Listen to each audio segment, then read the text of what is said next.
Good evening, everybody, and welcome to another episode of the Perceptive Podcast here on Game Wisdom, where we examine the art and science of games. I'm, of course, Josh Blazer, and we have another great cast for you this week. Our topic tonight is going to be talking to a veteran of the game industry.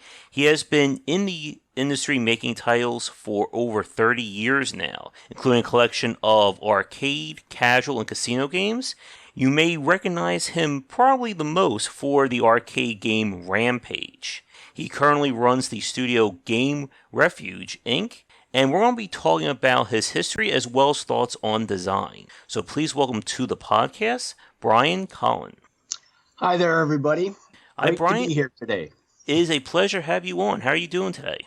I'm doing great. It's a beautiful day here in the far south Chicago suburbs, and you're keeping me from jumping in the pool, but I forgive you. Right now over here, it is rainy and miserable all day, so I think you beat me at least on that one for right now. I'll try to spread a little sunshine then. But it is a pleasure to have you on for the cast. For those of you listening to us right now, I met Brian at the New Jersey GamerCon last year. That would be in 2018. We had a chance to finally connect this year. And of course, everyone being so busy, we finally had enough time to, I guess, stop playing email tag and get a conversation going. Yeah, it's been a crazy year with the movie that came out a couple years ago. There were a lot of really fun demands on my time outside the normal workload. Mm-hmm. So it's been a fun year. It's been crazy. Mm-hmm.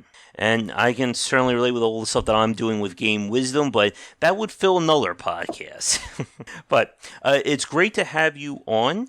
As we were just saying, you've been in the game industry for over 30 years now, and as we were talking about before the stream, my audience usually includes people who are either in the industry, like independent developers or people who are established, or first-time devs and students who want to know more about design. And I'm sure they'll be more than happy to listen about some of the stuff that you've done over the various years. It's been an incredible run, an incredible ride. I stumbled into this industry at just the right time. Yeah. What I've learned about making games and game design and, the best methods, and I love talking to game design. Oh, yes, and you will do just fine on these casts.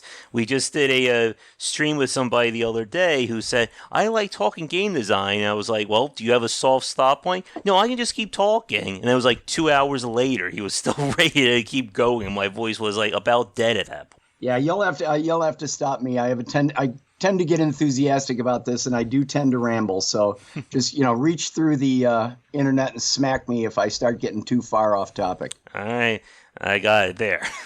But since this is your first time on, for people listening, after my little intro for you, Brian, for those listening to us right now, can you talk a little bit about, I guess, your background and anything that I missed in terms of kind of your history in the game industry?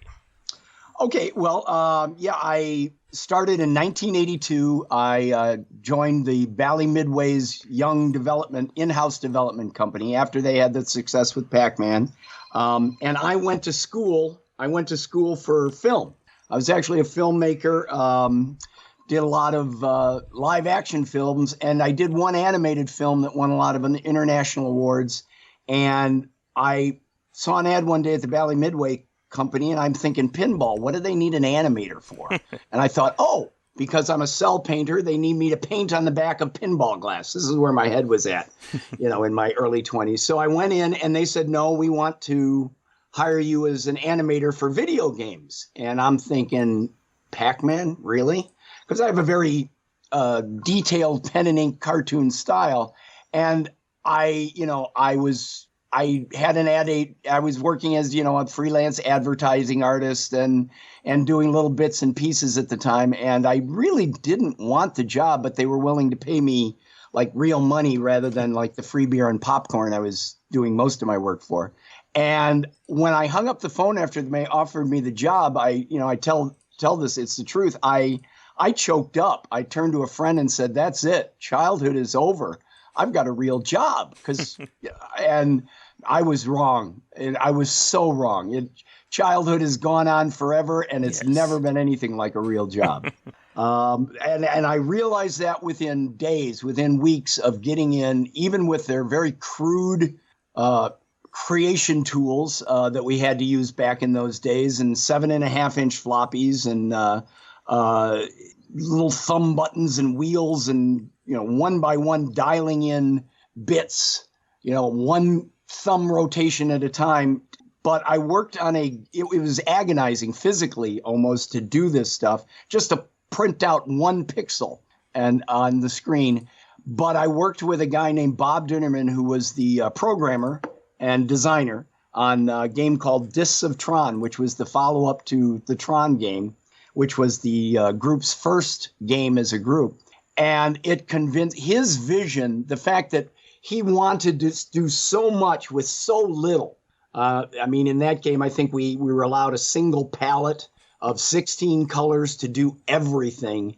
And the fact that he was asking me to push against the box of, the limitations, I was hooked from day one, within a few weeks. I was hooked on this new medium, because as an animator, you're drawing for weeks, you're writing a story, you're drawing for weeks, you're filming on the animation stand for days, you're sending it away to the lab, you're getting it back, you're seeing your mistakes, you got to start over again. And here in this new medium, I'm creating stuff in the morning and I'm seeing it animate in the game in the afternoon.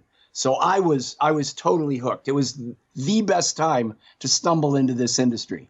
From an animator's perspective, from the perspective too of that group was an in-house group, but it was like down the street in a little tired little office building, and management and the business side, even though we were an in-house at a production facility, technically in-house, they left us alone, which was like one of the best things you can do with a small group of creatives. There were a dozen of us, and management would come in just every few weeks or every few months. And other than that, it was all very peer-to-peer. It was all, hey, you want to try this? Sure, why not? No, you can't do that. Well, why can't I do that? Well, let's try this. And it was a wonderful, wonderful time, because we weren't quite the Animal House. We weren't that bad, but we were very much, it felt very collegiate. It felt very much like we were doing these things, and we were figuring it out as we went. Mm-hmm. But we were a production facility, so we had very severe, limited deadlines.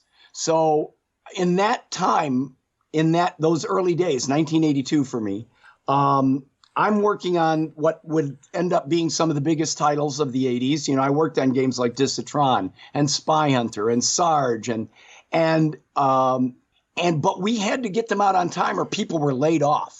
So we had these two disciplines going on, that we could try anything we wanted, but if we wanted to put something in and we're getting near test, we're spending the night there. We're spending days upon days. So it was a great, great time to learn discipline, but still let the creativity flow. And I'm rambling now, so I'm going to stop. But again, it's very fascinating to talk to developers who have been in the industry. For a lot of people, my more current guests I've had on with Game Wisdom, the people I've spoken to, have been developers who have either gone in this decade or in the past decade. And I think one of the more fascinating aspects is the fact that you're not the only one to say this to me, Brian, that when you first got in the game industry, you didn't have a background in video games, because there really wasn't anything back then, in the 70s and 80s, as a quote-unquote, formal game design or a video game profession. No, and one of the things I used to tell people a lot before there were schools, because I was hiring, once I formed my own company, I'm hiring people that I'm pulling in, but they hadn't been, now there's, everybody's got a game design school, but, it's like, I'm not interested particularly in what, game design schools teach you tool usage. I can teach you that. I want your life experience. I want you to bring in what you think is fun.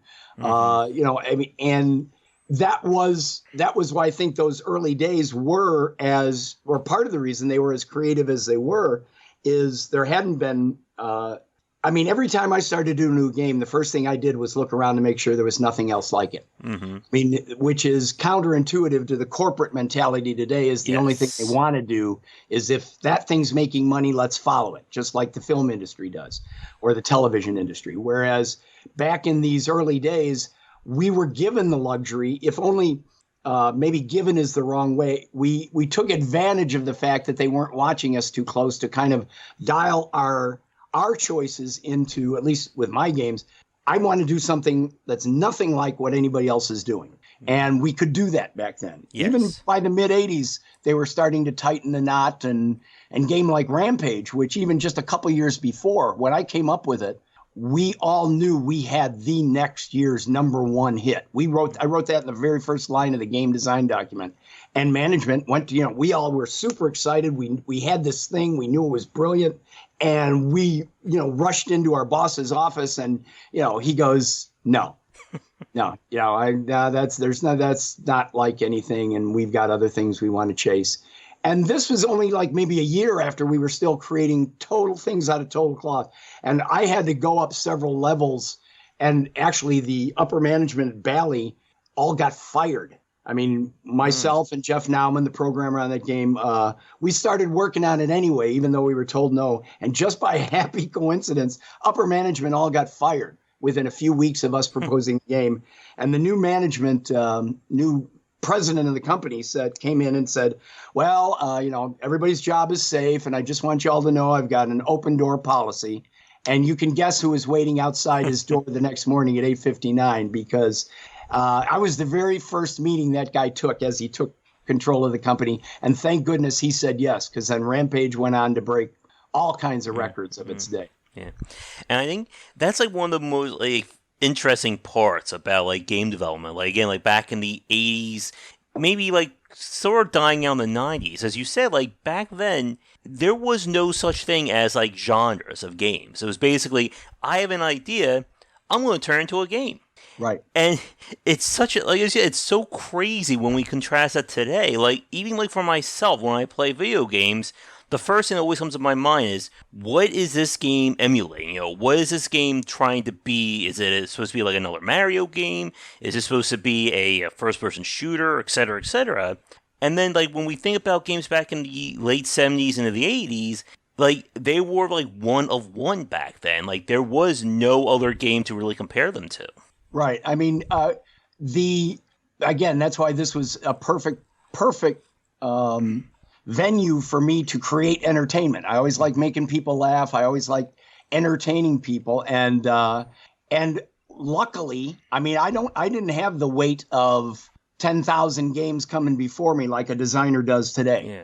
I could look out there and said, okay, what isn't there that I want to play? Because if I was having fun playing a competitor's game, I wouldn't want to make a game that was like it or similar or like the next one. I would just play their game. I was lucky enough to be able to make games for my own amusement. And when I was really lucky, everybody else thought so too. So they'd be a success. But they all weren't.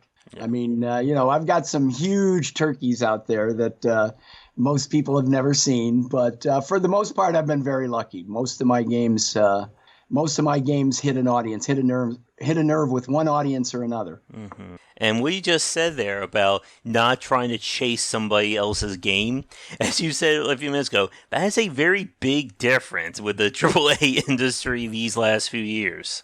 Oh yeah, absolutely, absolutely. I should say that people are always surprised that I don't really follow the industry.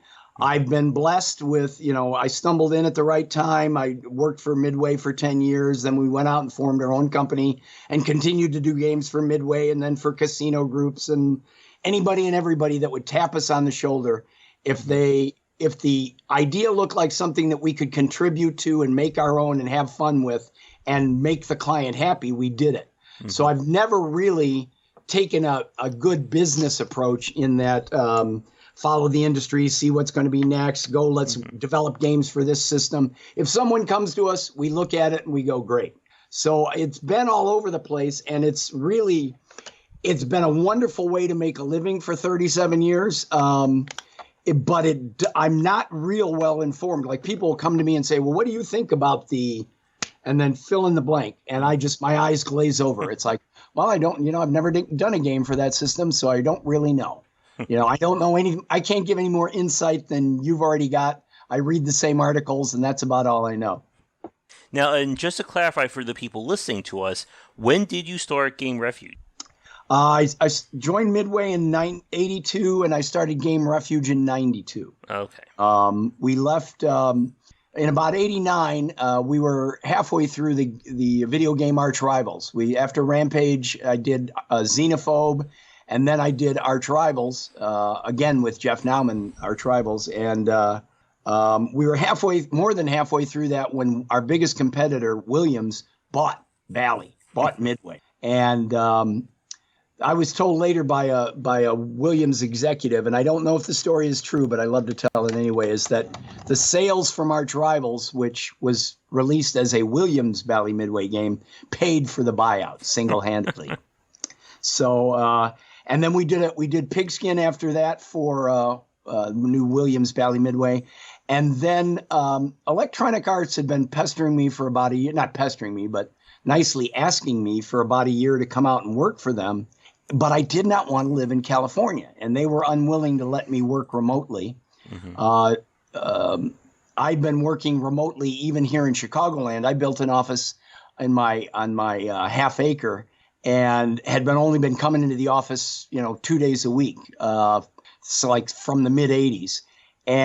But EA wouldn't let me do that. And finally, after about a year of negotiation, they said, well, you don't want to move to California. We don't want a remote employee. What if we gave you the money just to start your own company? And I was like, well, yeah, sure. I could do that. Sure, that'd be fun. So Game Refuge, Jeff Nauman and I left Midway in 92 and went out to EA and pitched our first game to them, which was for the Sega Genesis system. And that was General Chaos. The Sega Genesis 16-bit, the world's first real-time strategy game. And that ended up being I believe their number one independent, non-licensed game that year. I think they actually developed the 4-player control for that game. And I guess one question that I have for you, Brian, I'm sure some of our people listening to us are wondering this as well. In terms of, I guess, like the programming or the development of a game, again, you've been doing this for over 30 years now. Has game development, at least at like the basic level, changed that much since the 80s? Yes and no. From what I read, it's changed dramatically, and even though there's spectacular games coming out, I believe it's changed for the worse in terms of individuals working in the industry. I've talked to people who, they came to me 20 years ago to see how to get into the industry, and then they get into the industry and they knew how I worked, and my team and my company works is where everything is peer-to-peer. Everybody, wanders into everybody's space and gives input, and everybody, when I hire somebody at Game Refuge, I tell them, you may come in as a programmer, but you're going to learn to become a designer because it works better for everyone to have that kind of input. You get that sort of synchronicity where just one little offhand comment by anybody in the room or that's seeing the thing can make or break this thing. And I believe my understanding is that the corporate mentality, and again, over the years, the people we've dealt with over the years, they hire individuals and they want to keep them in that spot. Mm-hmm. Now, we have the game designer over here. We have the head of the software department here. We have the head of the art department here. We were actually hired by a group who shall remain nameless that was having trouble getting short little games out in under a year, and half of the games wouldn't earn enough to be released. And they were seeing that, they knew us from our arcade days, and asked if we could come in and help their team learn. And when I got there, I saw what the problem was. They actually had an artist, animator, and a programmer who are working on the same game in the same room.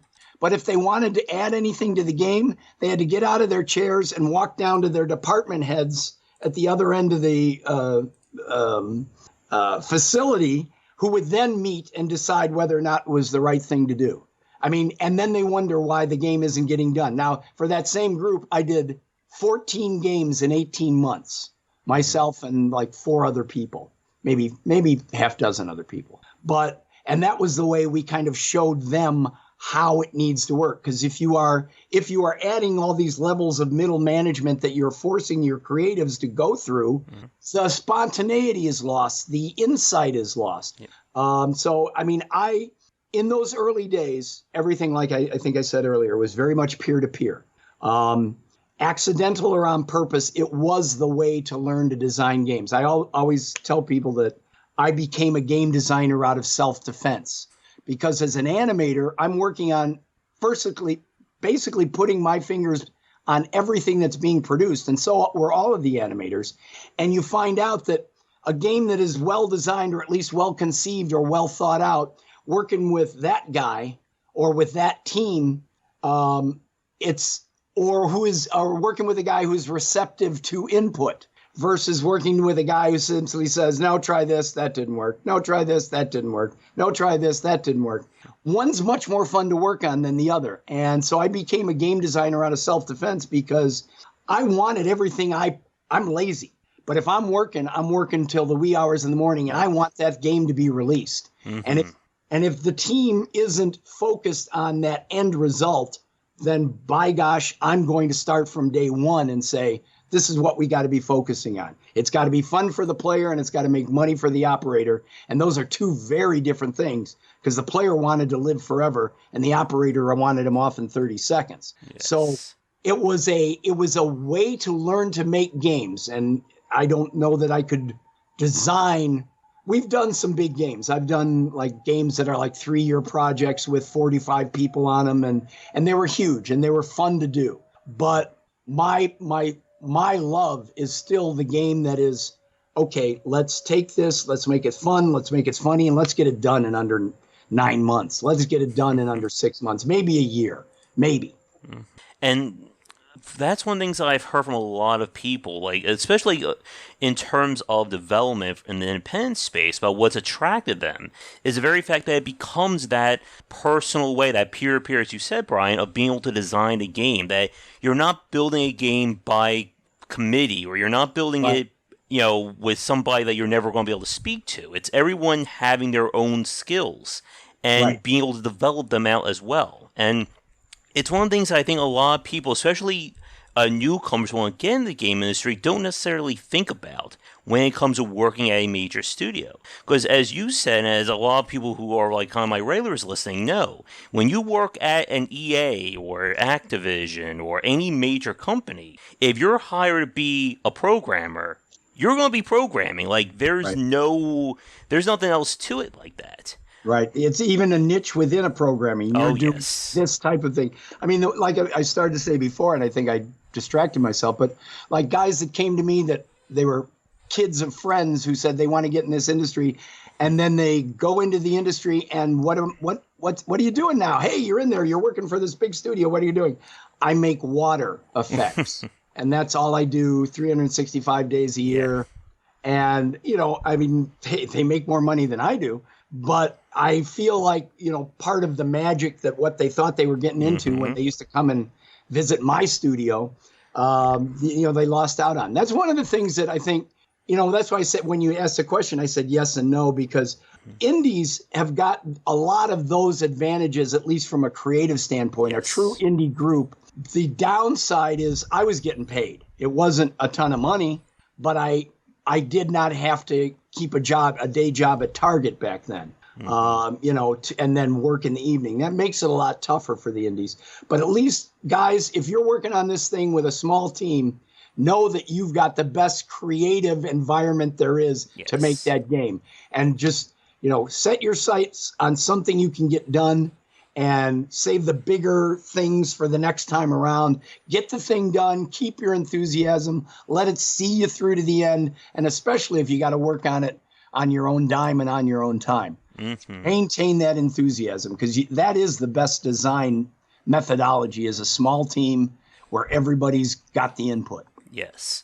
And like over the last 7 years of doing Game Wisdom, I have spoken to at this point hundreds of developers.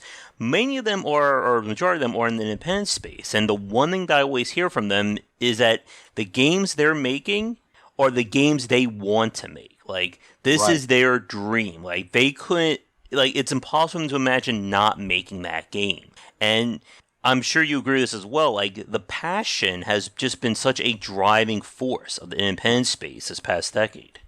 Right. The game, the art of making a game. I am a designer. I am, people talk about, you lead designer. Yes, lead designer. Is it your content? It's your content. Sometimes it is, sometimes it's not.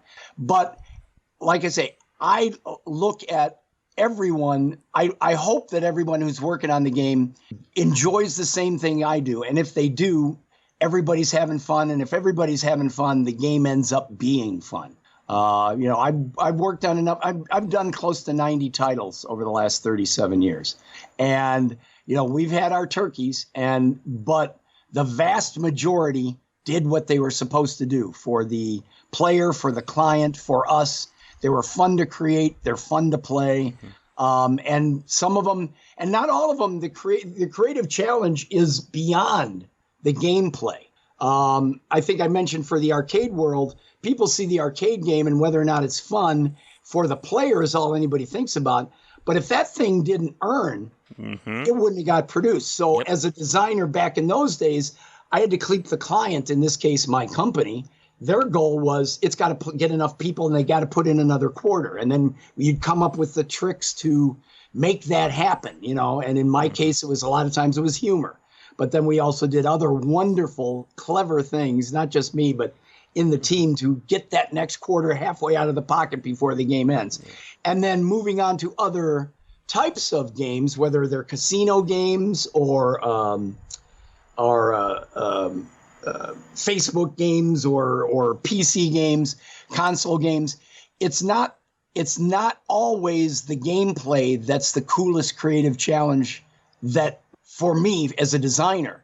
I had a company come to me once and they wanted to do a game that promoted their product. And they said, we want to do it as a video game, but nobody that's playing this plays video games. And everybody that plays this is going to be a drunk conventioner with a drink in one hand and a cigarette in the other. And then my job is, okay, these people don't even necessarily like games, but I got to suck them in and I got to make them laugh and I got to make them feel like they're kicking butt driving this vehicle down this mountainside, whether or not they actually have the skill. And that was its own creative challenge in itself that attracted me. And that game ran for 9 years at the convention. So with thousands of people a week lining up to play it. So the creative challenge for a designer is not just gameplay. And I think a lot of people miss that. I mean, sometimes it's just flat out sales. Sometimes it's something that's underneath that, okay, the client's trying to do this. What can you do to make that happen? That creative challenge is part of what is fun for a designer.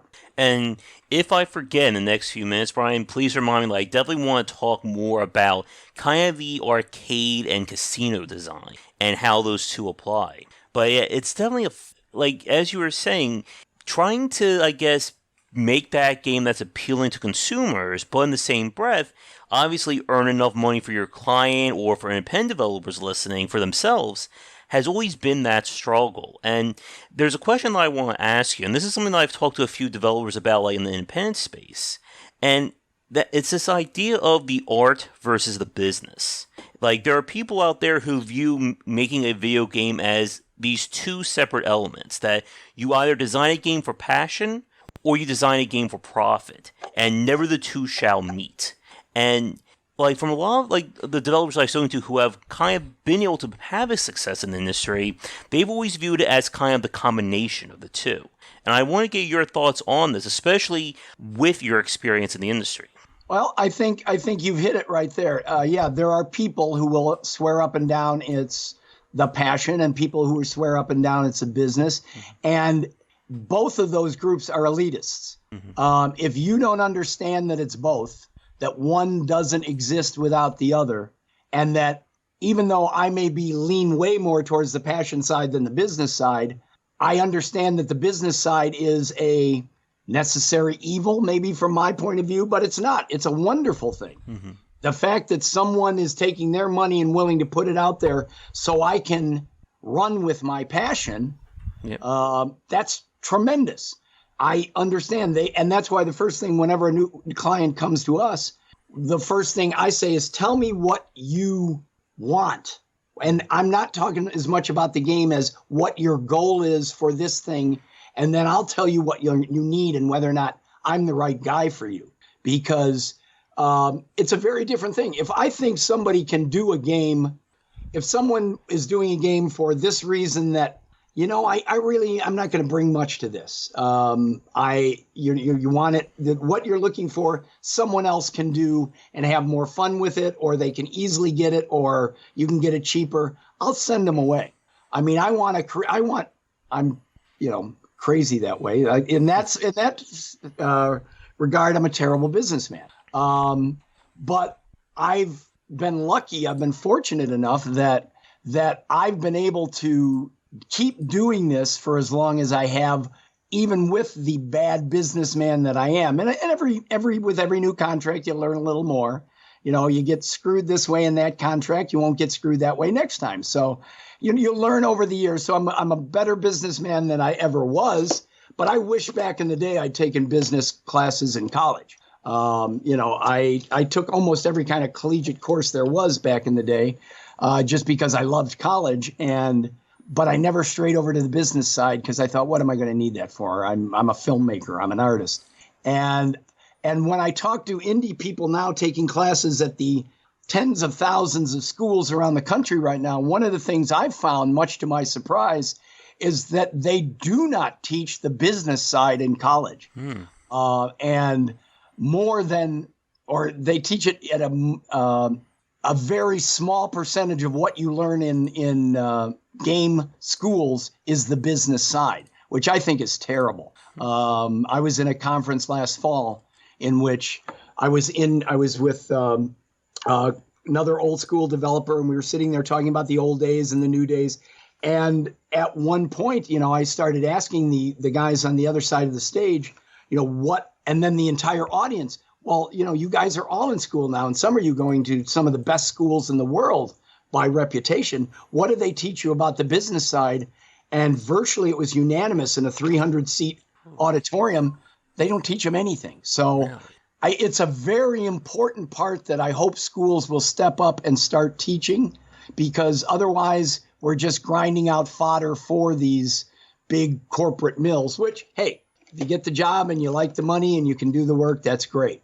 But the day of my day when I got to do all my passion and not have to worry about anything other than my paycheck and just my single company's business line, which was fairly simple, make sure it earned money. I was lucky. I wish I had answers for people on what is the way to go about it now, because I don't have the answers.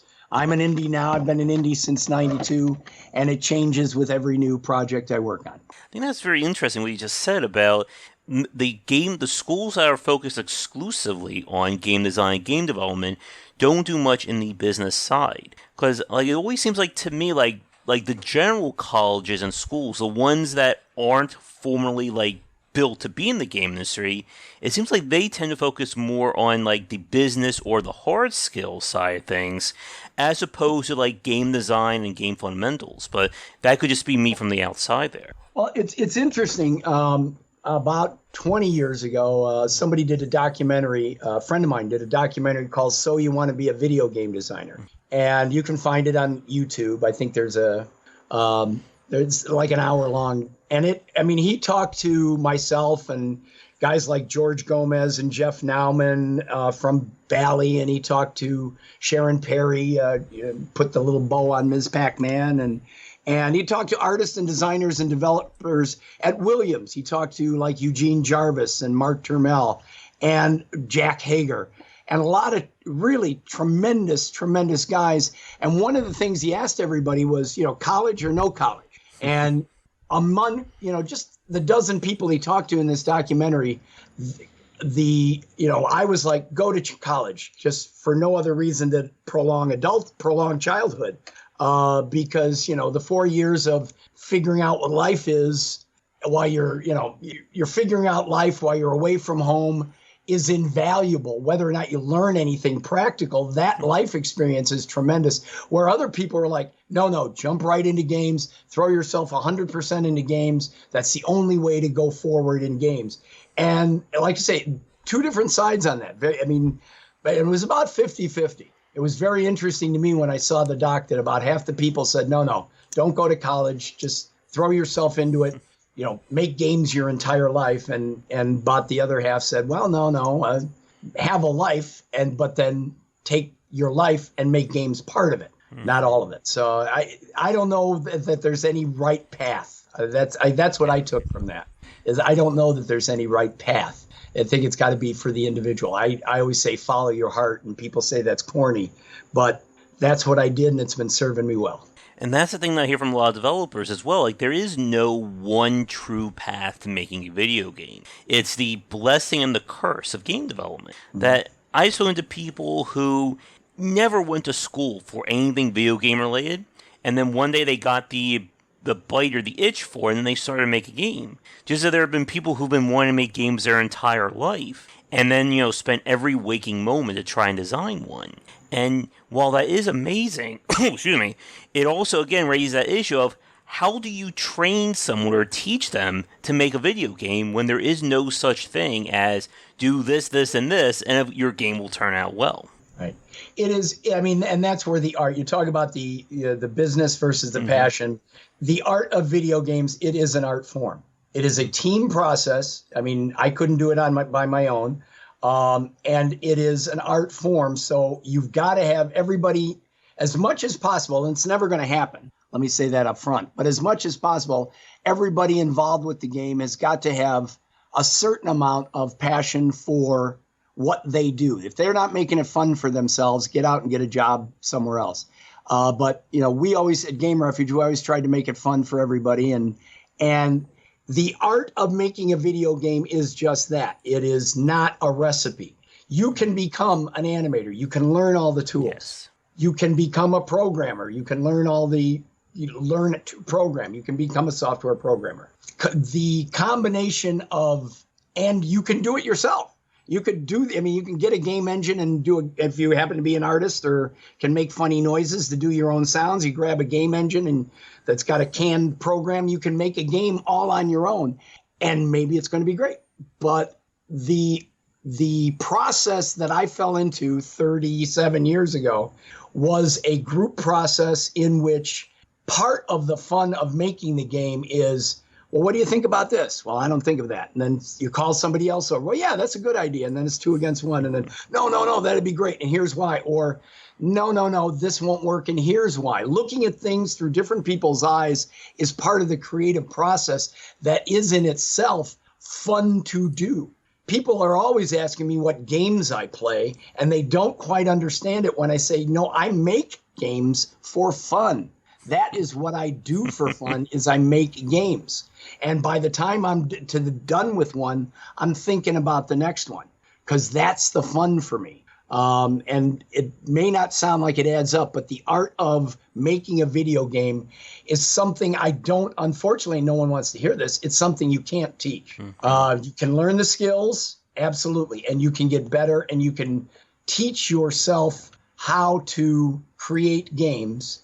But I don't know that you you can learn. If you learn from your mistakes, you're going to always make a better game. But I don't think you'd have to be very lucky to just basically hit that out of the park the first time out. Yes. And even that's possible. So keep a good thought. Be an optimist. Be a cup half full kind of guy or gal. And with that said, there's one thing I want to ask you about, and this is one of the things I see from a lot of independent developers these days. And as we were just saying, regarding that balance of art and the business side of things, that there are developers who their first game is going to be their, magnum opus. It's their YOLO. I'm going to spend 3 to 5 years plus on this one game, and I'm going to put everything I have into it. And we've seen, like, at least from my side of things, like developers who tend to do this, that it really does become a gamble for whether or not they'll still have a future in the game industry. As you were saying earlier, in terms of when you first started out, and kind of getting that discipline along the creativity, that yes, you could make everything that you wanted, but if you didn't get, something ready by this date, people are going to get fired. And for a lot of independent developers these days, like, the absolute freedom of being able to make a video game, I think can sometimes lead to that situation of, I'm just going to do whatever the hell I want, and then it's kind of like, okay, but how do I keep going if this game doesn't succeed? Because that's an excellent point. I'm glad you brought that up, because I try to emphasize that with anybody that thinks they want to develop games is aim small. Mm-hmm. You can sit there and spend half your life, like you say, 5 years of your life working on a game, and because you think of something new and you want to add it to it, think of something new and you want to add it to it, and you're in charge. You don't have maybe you're doing it on your own dime, or maybe you're doing it for free, and maybe everybody's working on it for free, or maybe you're a millionaire. And I've dealt with people like this too, who I just want to keep changing what I'm going after, because I can.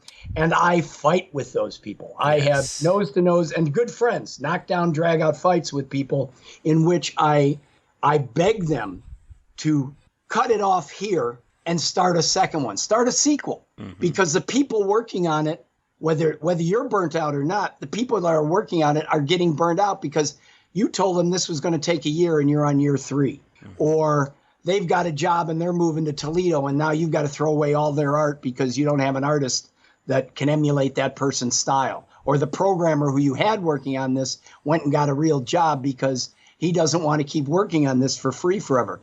If you aim for a small, completable, doable game, I don't care how simple it is, you get it done and then see how you can sell it. And maybe you only make $100 after a year's effort, but you learn things about selling it that help you design into the next project, even if it's a sequel or a remake.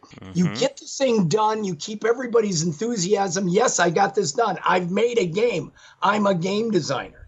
I've talked to people who have been working on a game for 15 years, and it's like, they say, I'm a game designer, and I just kind of look at them and said, have you released the game? Because if you haven't released the game, you're not, and again, this is terrible, I feel bad saying it, but you're not a game designer. Once it's out, then you can find out if you're a game designer. Once people are playing it, and then move on, and then do your next one, and take all those wonderful ideas that you had while making that and apply them to something else. Because if you did do it well, or even learning from your mistakes means that your next one is going to be better. Yes. And your next one's going to be better, and your next one's going to be better. So if this one is a 4-month project and the next one's a 6-month project, and any one of those could take off. Simple does not mean bad. Thank you for saying that. And you've got to, and the fact that you're looking out, I've been working on this for 4 or 5 years, and look, these other games have come out that have, are doing what I started out to do, and they're doing all this extra stuff because they're coming from a studio with 400 people working on it. And then you try to up your game because you want it to include some of these things. Know when to throw in the towel. There's nothing wrong with saying, I've got several games in my history that, we worked on, we were excited about, they never got produced because, you get them out there for that first peak, or you run out of the hardware doesn't, the hardware edition you hope that management would give you doesn't come through. I did a game. Yes, I'm known for Rampage and Xenophobe and Arch Rivals and Pigskin and General Chaos and dozens of others. But, I did a game in which the player was a bikini-clad woman, with a cave woman in a fur bikini who threw boomerangs while riding on top of a giant red watermelon eating pterodactyl who would leap up into the air and spit at giant invisible killer bees. Now that one did not take off for some reason. Now were we excited about it when we were working on it? Yeah, we had a ball. But sometimes you just got to cut the cord and say, okay, no, yeah, we had this vision and it was a fun idea, but no, this doesn't appeal. There's not a big enough demographic for this one to really take off. And I've done my share of those too. But you learn from them. Yeah. And importantly, you have fun with that. And, people would say that's a failure. I wouldn't say that's a failure. Mm-hmm. I got a game done. I'm a game designer. I got the game done, but it wasn't I guess it was a failure. Who am I kidding? But I learned from it. I had fun while doing it. It's a win-win. And you were able to that's why I encourage everyone to, whatever you're doing, make it something you can manage. Make it something your team can manage. You might be willing to spend, 23 hours a day doing something. But if the guys that men and women that you've pulled into your group don't have your passion, I mean, that's probably the thing that the other thing that a game designer, and I'm putting up air quotes here, if you could see me, that a game designer needs to have that a lot of people don't get is you've got to keep everybody. You've got to be able to lead a team. Mm-hmm. You've got to keep everyone enthused. You've got to keep, and that's another skill set that I think is part of the mix of being a true game designer is you've got to keep everybody enthused. Sometimes it's with money. Yeah, no, I'm going to give you a little bump for that. Sometimes it's with just, engagement in the office or outside the office. I mean, in 37 years, I can't tell you how many long lunches have gone into the creation of some great game design work. But you got to make it fun for the whole team, and that's another thing that a game designer, another skill set that a good game designer should have. And if you don't, develop it. Learn to buy around. Mm-hmm.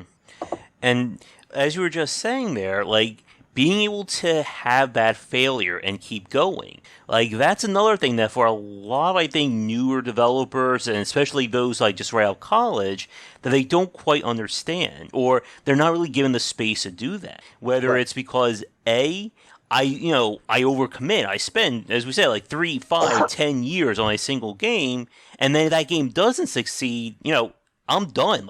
I have no other income coming in. Right. Or, as you said, the other side of things with the design, that I'm just going to keep adding this and this and this and this in.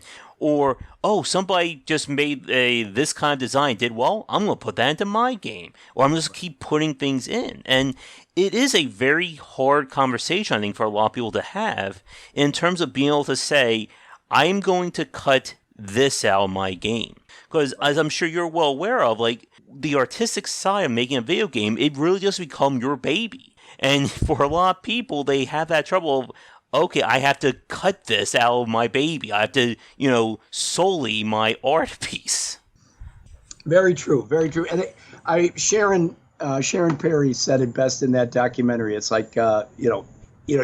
sometimes you just got to, say, look, this isn't going to work. It's time to pull the plug. It's very hard to do. Yes. I mean, I'm saying it rather glibly here, but it's not an easy thing to do. And that's why I encourage people that before they start a project, they start small. Mm-hmm. They really try to start small deliberately, even if it's just bouncing a ball on a wall, get it done, put it in a package. Does it have a title page? Does it have credits? Does it only play for 30 seconds? Great, but it's done. And now I've made a game. Now I can start on the next one, which is closer to what I really wanted to do, or it's got more of the things. But getting it all done and then figuring out how you might want to sell it, and some people come at it with different, from different directions. I mean, we've had some of the most fun games I've worked on. Somebody came up to us and said, hey, we've got the license to this major motion picture and television show. Make a game out of it. They came from a pure business standpoint. They didn't care what we did. They said, can you make something along these lines? And in that case, they were chasing something that was popular. And then we said, well, if you'll let us put our spin on it, I think we can do a lot of fun stuff with it. And the Paramount, the studio that owned the license, gave us full freedom to do it. And then so we were able to it came from a business passion side. The guy had this business passion and business sense, And then we brought what we brought, which was, okay, we're going to make this thing fun. And then we left the selling it and the putting it out there to someone else. So I rambled on so much that time. I forgot what my original point was. But if there was a point there, take it to heart. If there wasn't, disregard everything. All right. Yeah, and again, like when it comes to talking about game design, as I'm sure all the listeners are well aware of, we could spend hours doing it. Like, there's no such thing as a quick talk about what it means to make a video game. Absolutely. But I do want to at least there are a few other topics I do want to discuss on the cast with you, because again, I could just sit here and we can just reminisce about game development until, sometime like 10 hours later in terms of these streams or in terms of these recordings. But one thing that I kind of wanted to wrap this section on, because you've said this over the course of the last 50 or so minutes, but for any developers, and especially for the students listening to us right now, if you had to drill it down, are there a core set of skills that you think every developer, either from an artistic, a business, or a both, or a combined standpoint, what should they learn if they want to get into this industry? Oh, that's a tricky one. There are so many ways into the industry. There's even more now. I'm going to plug that. So you want to be a video game designer, doc one more time. A lot of what that documentary is people talking about how they fell into the industry. I mean, I told you I backed into it. I didn't even know I was really going in to be an animator. I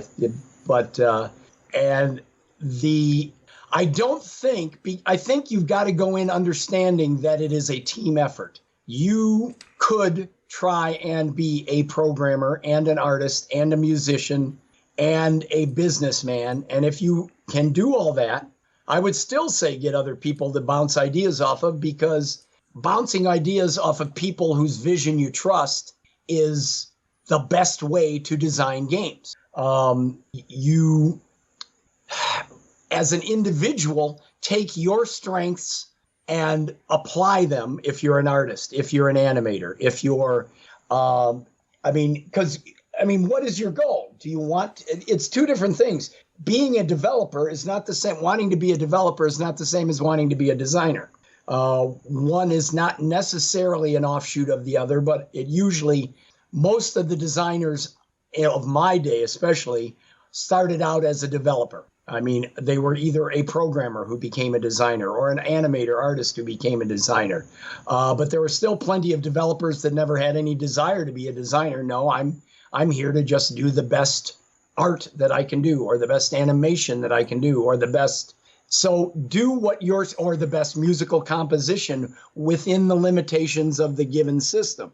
Because in this industry, and again, that's with a lot of the schools, that especially in the early years, they were teaching you for specific tools for specific things that you go to a company that says, no, we're not using that. We're using a fully proprietary set of whatever. You're going to have to learn it from the ground up anyway, because we're doing a type of casino game that we can't let you develop on anything other than this stuff we've done internally. The short version is I don't have a path, and I don't have here is the core job things you need. Take your skill set that you've got, writing, composition, music, art, programming, math, statistics, business, marketing. Take your skill set and say to yourself, that's my entrance into the industry. And then if you want to be a designer, well, then by gosh, you got to pick the brains of everybody you know once you've got enough knowledge about everything, you can be a designer. That's why I was lucky back in the day when I became a designer. I literally was picking the brains of the people around me of a dozen, 15 people. You get into the industry today, you may be in the animation studio department and never see a programmer your entire life. But you'll be making great money. So it all depends on whether you want to just be in the industry, or then you got to get in the industry first to be a designer, generally speaking. They don't hire you as a designer unless you've already designed a game. and they don't call a game write-up a design 9 times out of 10. You've got plenty of middle management people calling themselves designers that are covering their butts that aren't going to just let you walk in off the street. You got to get in the door. Get in the door, and then just, follow your bliss.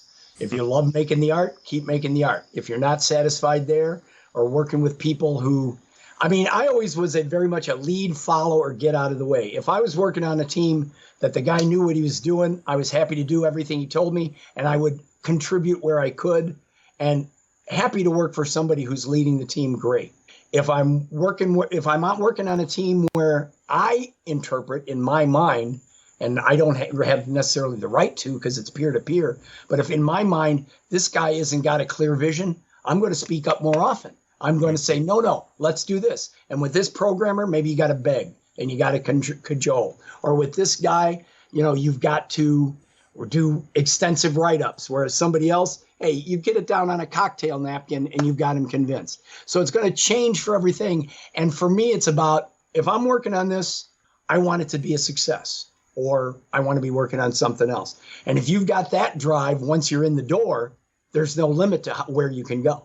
There's no limit to where you can go. And again, when it comes to these kinds of discussions, for a lot of people who are getting into the game industry these days, they can only see things, or they're only being shown things from, the AAA lens.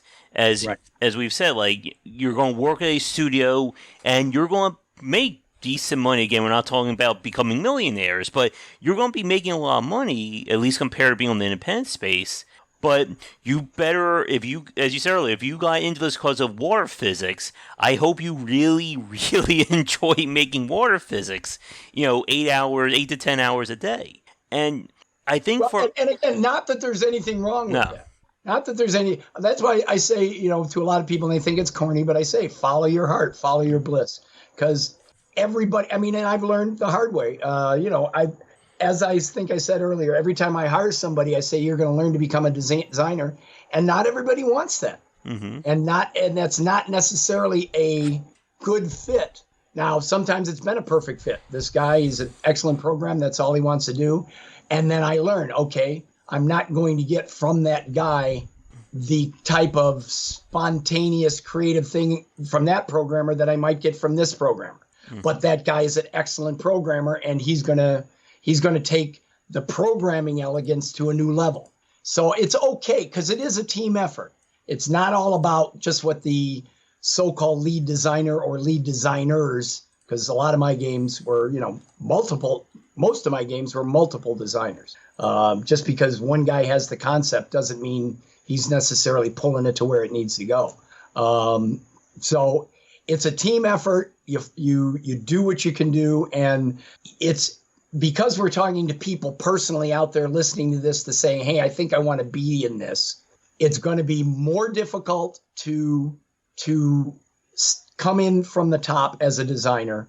You're better off coming in with a skill set, whatever it might be. You're a good salesman. You're a good people person. Coming up, ideas are the easy part. Ideas are a dime a dozen.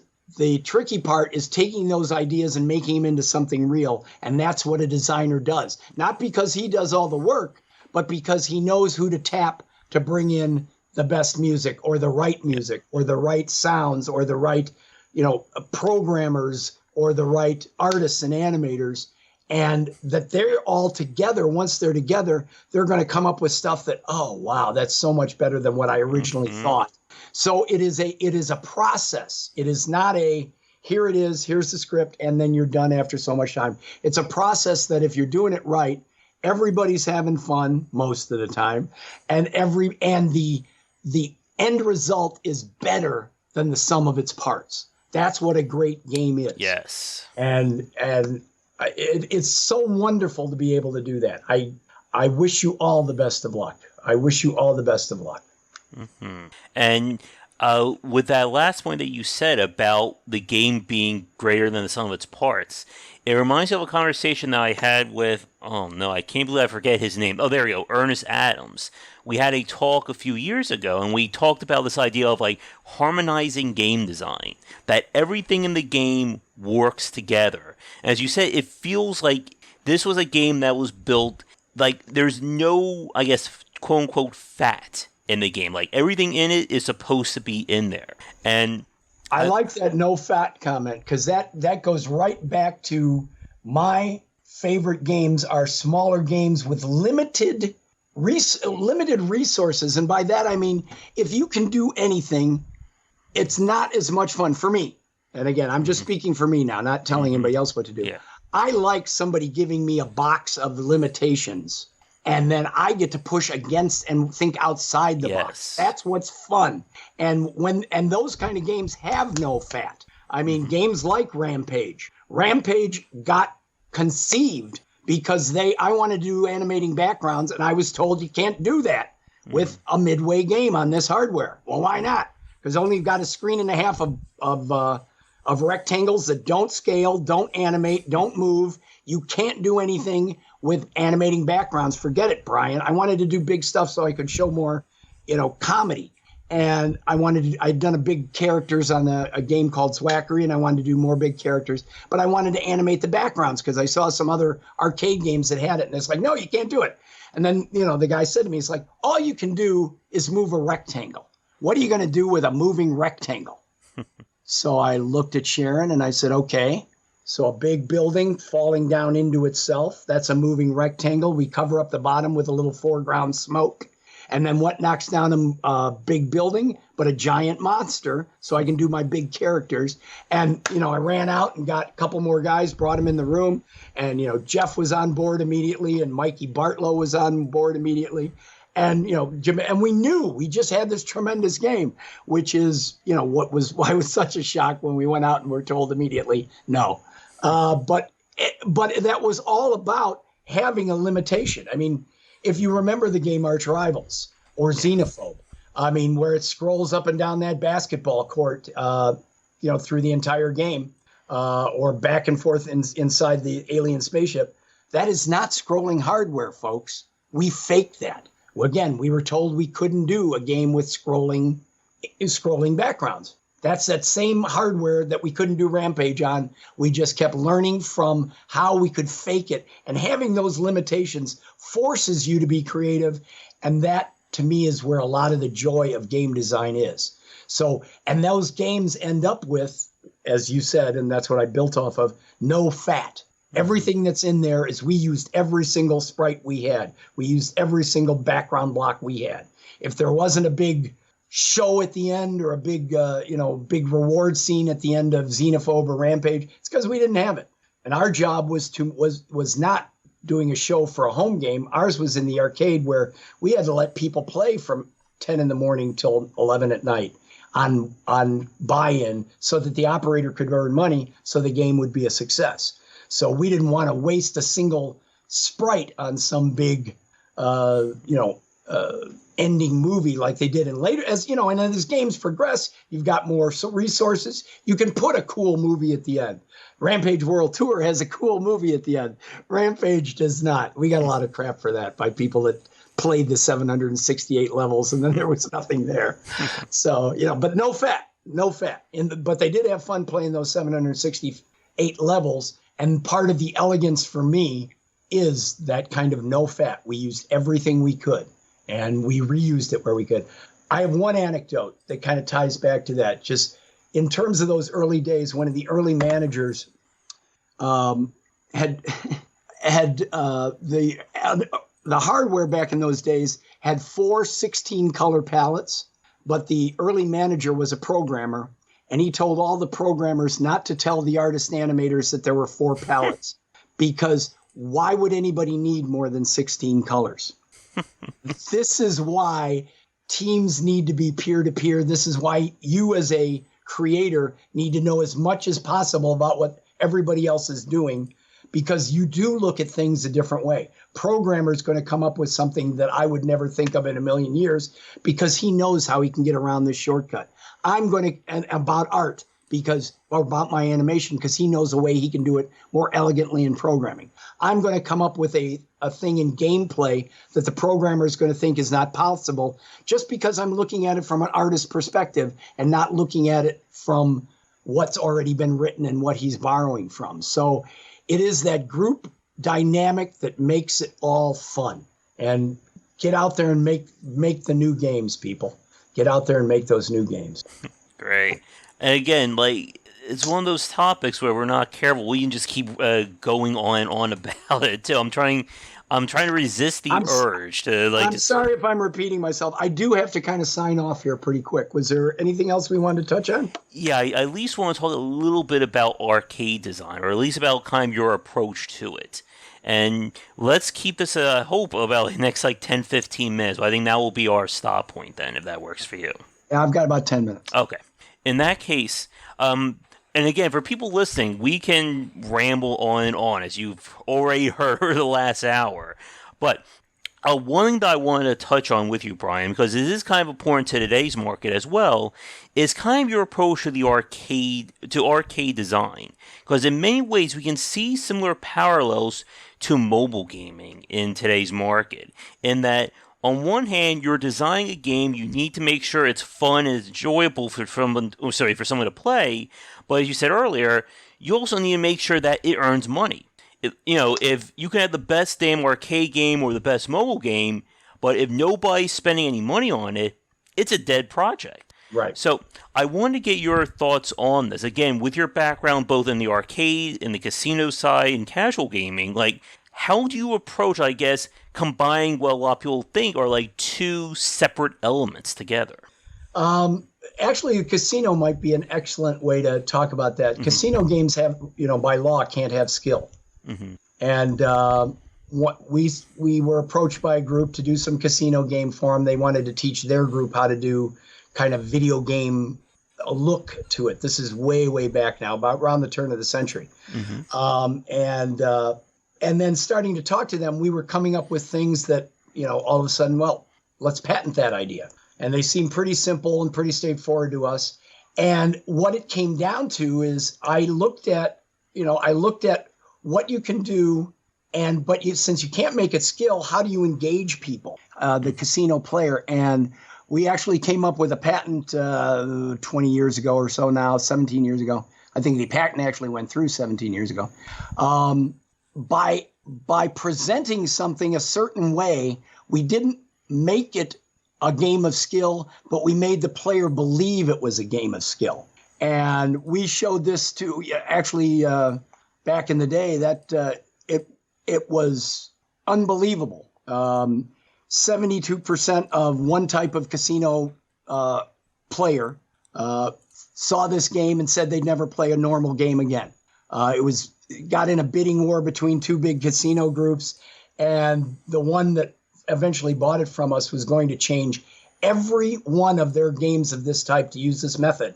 And it wasn't even patented at that point. We patented it later. And and it was phenomenal. 92% of another type of player said they wouldn't go back to their regular game.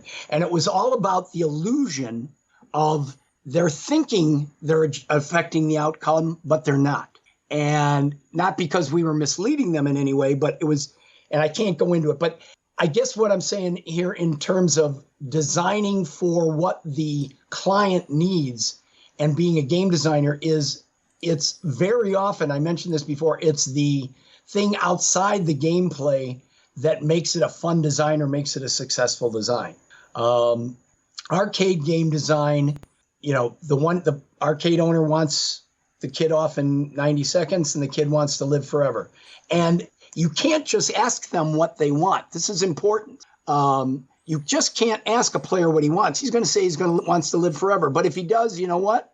He doesn't come back and play it again because he beat it, or because it got boring, or because it didn't remain challenging. But he'll say, I want to live forever on a quarter. And same with the operator. He's going to say, I want that kid off there in this amount of time would earn me more money. But he's not concerned about what he really needs to be concerned about is the kid going to play again? And is he going to bring his friends? And is he going to grab that next quarter? In the arcade games, it was very simple. It's much more complex now with mobile games and how you try to monetize. And the best way to monetize changes in terms of how it's reported all the time. So I leave someone else to answer that. Back in the old days, I mean, one of my favorite tricks was in the basketball game Arch Rivals. It was a period-based game. At the end of the first period, you got to put in another quarter. That's what everybody thought. Well, what we did, and I believe this was Jeff's idea, Jeff Nauman, the programmer, and it was his concept, the game was too, was when the period ended, it didn't stop. Players are still running up and down the court. They're passing the ball back and forth. They're running down. They're punching each other. They're having a ball. The game did not stop, and nobody noticed. But then the first time after the clock ran out that someone took a shot at the basket, the ball would go up and get about within an inch of the basket, and then it would say timeout. Tell me who's not going to be reaching in their pocket for a quarter to see whether or not they got that basket. Those sort of little brilliant things. I mean, I'm so proud of coming up with those kind of things to make people. I mean, Rampage. That was the reason we let players eat each other, and that was one of the biggest driving things for someone who was dying in Rampage and turning back into a little naked human. Was in the arcade, they were digging in their pocket as fast as they could to put in another quarter to keep their players who were playing with from eating them. I mean, it may not sound like much, but that is what I talk about when I talk about, brilliance for designing for the arcade. Because arcade games are skill games, and games like Discitron or Spy Hunter are all about really, really tuning them well, keeping them challenged for the great player. And, but the downside of those games is if you were a poor player, you couldn't get past level 3 in Discitron, or you couldn't get into the weapons truck more than once or twice in Spy Hunter. They were great games, and they're for the good player and the player who's driven by skill set, they're tremendous. But they didn't appeal to the more average player that I always saw as a more average player myself. I always saw that I want to make games that there is no wrong way to play, that you are having fun and you are laughing. And that was just a different way to skin the same cat. Does that make sense? Mm-hmm. Okay. Do people still skin cats, or is that a generational thing? It may be generational at this point. All right. Don't go out and skin cats, folks. Have them spayed or neutered, but don't go out and skin them. And I know that we are getting close to time, so here's my last question. And again, if you're free in the future, Brian, I would love to have you back on, because we can have several more hours easily with some of these conversations. That would be fun. I never tire of talking about this, as you can probably tell. Me neither. But here's my last question. And as you said, in terms of getting somebody interested in playing these games and the challenge of earning money through them, as you said with some of the examples with Arch Rivals and Rampage, there's all manner of things you can do to, again, get somebody to go, I gotta keep playing this game. And one of the more, I guess, I'm not sure I want to say a darker or more interesting conversations we're having lately is the idea of going overboard in terms of monetization, whether it's with loot boxes, gambling mechanics in games, what have you. So I just want to ask you, where do you think, or is there a line in terms of, I guess, hitting the player with too much in terms of monetization? This is where I have to fall back on I really don't follow stuff that much. So I wish I had an intelligent answer for you. We've done gambling games, mobile games that were designed to be arcade-like games, but for gamblers. And even though I told the client going into it, I said, I think you're barking up the wrong tree here. Gamblers want their return in 2 seconds. They don't want to play a level to find out if they won or not. Having said that, we did some fun games for them, but they went away from that fairly soon after they launched their products. Loot boxes and stuff like that, I think it's great. If it's instantaneous, it's I liken it to Alfred Hitchcock film, or any good film. If if the shot is so darn clever, you may get excited about, hey, I've got this clever way to get money from the player. If the player notices, you've done it wrong. Mm-hmm. If the player happily does it as a means to an end, great. You know, the microtransactions. A game I did years ago called Arctic Stud Poker Run, which was like, it was full contact poker with on rocket-powered snowmobiles with guided missiles, and in a Cthulhu mythos deathmatch race. A group from Japan wanted to buy the rights to it and create a microtransaction, and I had never heard of the thing. And of course, so being the brilliant businessman I am, I said, no, that would never work in the U.S. This is before farm and all that stuff. So I'm not the best guy to ask any of these things, but as far as I'm concerned, I mean, that's an excellent example of, hey, if I myself would look at that and go, boy, that's nothing I would think would work because it's counterintuitive to the game process. But if the audience will buy it, then sell it. But if like that shot in Psycho where the camera backs down the stairs, or I'm trying to make too many illusions at once. But if the shot in the movie takes you out of the movie, you shouldn't have put it in there no matter how clever it is. And that's all I can say about the monetization stuff, because honestly, I don't know what you're talking about. All right. All right. But I think with that, we will wrap things up before I keep Brian for the next 3 hours on this call. So to wrap things up for our cast, for the people listening who want to follow you, do you have any social media you like to plug right now? You can follow Game Refuge on Facebook, Game Refuge Incorporated. You can follow me on Facebook, Brian F. Colin.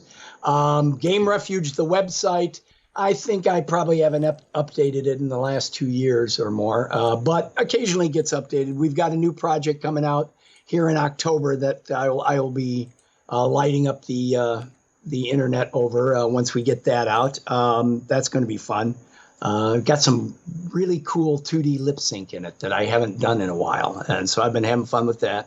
And that's it. Yeah, just Facebook, Instagram, Brian F. Colin or Game Refuge. All right, great. So with that said, we will end things for this week's cast. So for everybody listening, thank you so much for tuning in. Be sure to check out our Patreon, patreon.com/GWBlazer, as well as our Discord channel that is linked just about everywhere. And come back for daily discussions on game design here and on Game Wisdom, where is in the art and science of games. You can follow me on Twitter. You can find me on there at GWBlazer. But Brian, again, it has been an absolute pleasure talking with you this afternoon. Again, this is such a fascinating topic that, if there were time constraints, we could just sit here and chat for the rest of the day. And I would be happy to do it again. Mm-hmm. There's a lot in 37 years to cover. Mm-hmm. It's hard to compress it down into an hour. Mm-hmm. Definitely.